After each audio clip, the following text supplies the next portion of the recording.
All right, hi, and welcome to another installment of Math Basics with Mr. Besh. Here's another one and done. A question was brought up, and it said, "How do you calculate a percent of change when there are multiple percents of change?" Meaning, these questions work like you could have two increases in a row, or an increase or a decrease, or two decreases in a row. This problem right here is one of the examples. I'm going to do a couple more just so you get the gist of what's going on. But what you cannot do is you cannot try to do this in one step.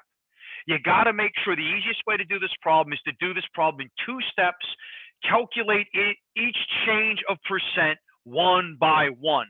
The problem starts out by talking a tank contains 300 gallons of water. And then if the volume is increased by 20%, then decreased by 35%. I get students that'll say, well, I don't understand something, Mr. Besh. If it goes up 20% and goes down 35%, isn't that just the same as going down 15%?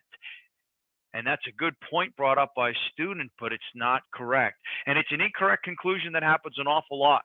What you need to do is you need to do the increase separately from the decrease.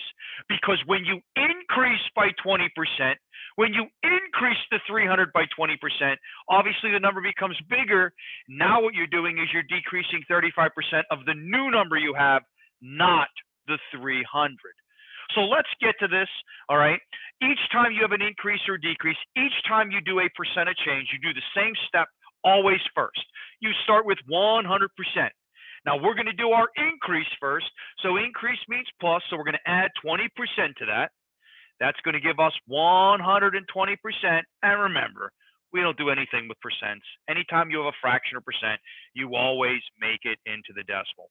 And when you make it into that decimal, it turns into, got a name, and that name is the multiplier. So that's my first multiplier that I'm going to have. That is my increase by 20%. Now what I'm going to do is I'm going to calculate the decrease, because once again, it's a decrease of a percent 35. So doing it the same way, again, I start at 100%, but decrease means we subtract, not add.